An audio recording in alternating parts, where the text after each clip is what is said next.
my name is Belina Raffy, and I am the co-founder and global captain of the Thrivable World Quest. Welcome to the quest.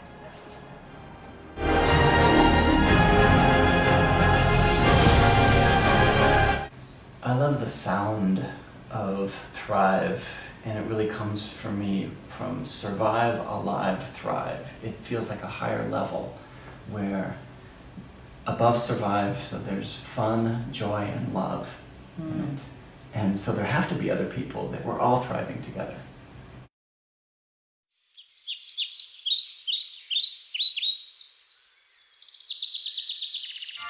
Hello! Hello, This is Lieutenant Ethan. and this is Captain Anakira. Imagination, the final frontier. We we are the explorers of the Ljubljana Thrivable Quest It's 4 hours mission to explore nature systems to seek out meaningful connections through applied improv and to boldly go where no man has gone before.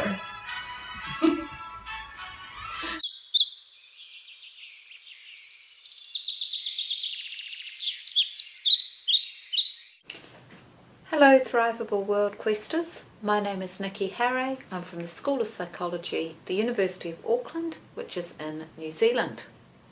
What is thriving and what is a thriving organisation? Well, I think the best answer to that is that thriving is that incredibly messy, totally complex, marvellously wonderful, acutely frustrating business that we call life. So if we think about a thrivable organisation, what we're thinking about is an organisation that is full of life. How do we get that? Well, life at the organisational level is participation.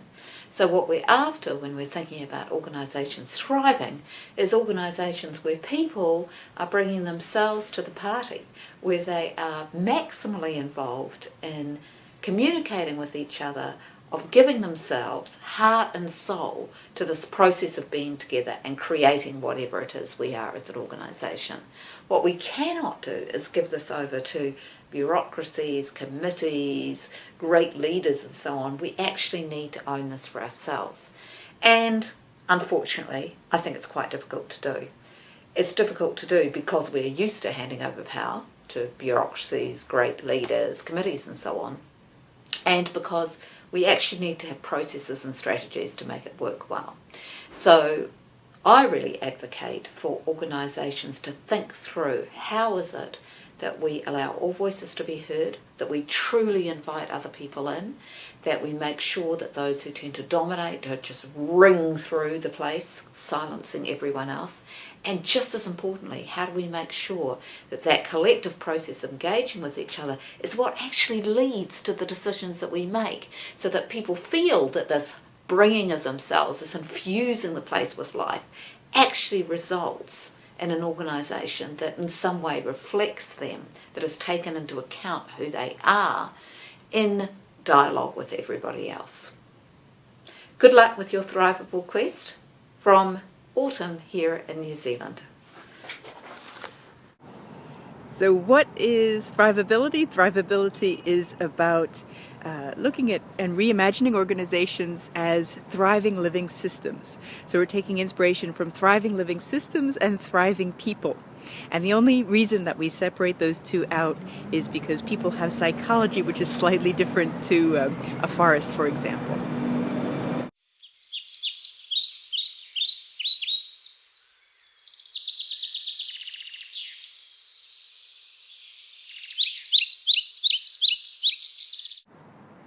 So why on earth does this feel so packed, you might ask?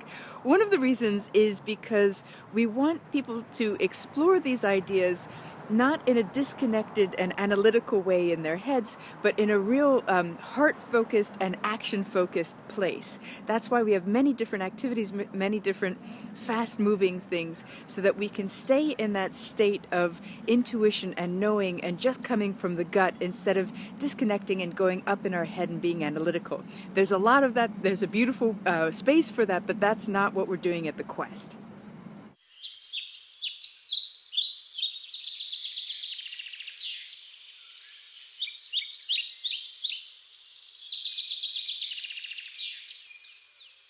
Yeah, thank you so much for joining us, Tad. You say just maybe 2 sentences about what the wonderful work you do in the world.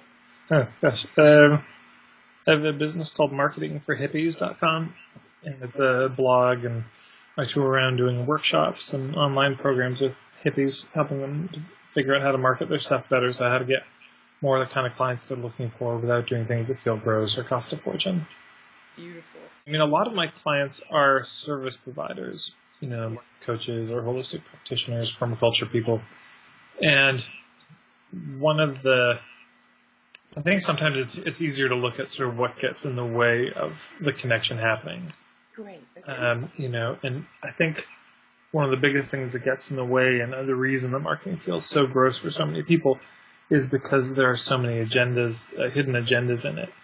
And if we're coming from a place of trying to get the sale, if that's the hidden agenda behind everything we're doing, people feel that.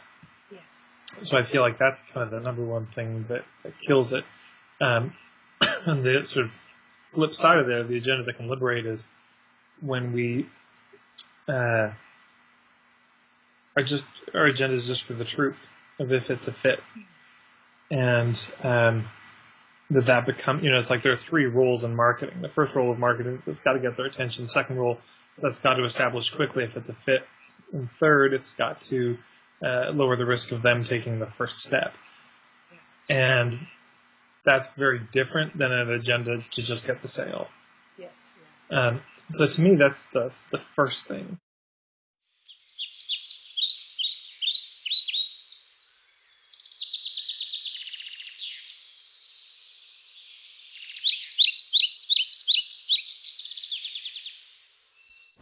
I feel like there's a hidden depth in the word connection, that I'm looking at you, so I'm connected by sight, but how deeply can we be connected by heart, by shared goals, shared values? Yeah. So for me, thriving in connection is when I'm in a community of people and I know that we're all sharing this vision of how to be in the world.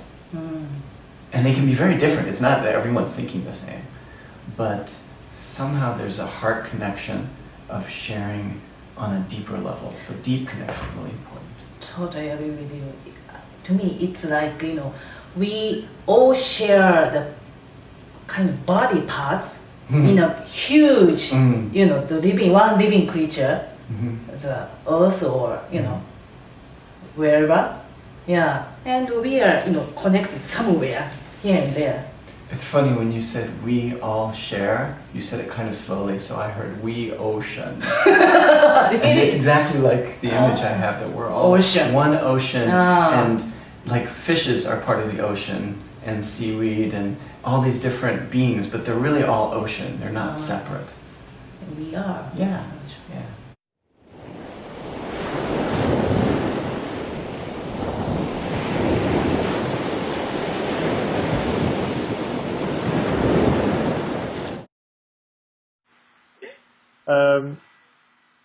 So thanks for the interview. Good luck, everybody, in applying this. I hope that things come from it.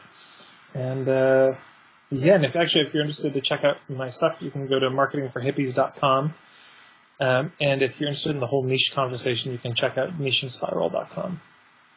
Fantastic. Thank you so much. You're welcome. Wishing you all a beautiful quest. Thanks.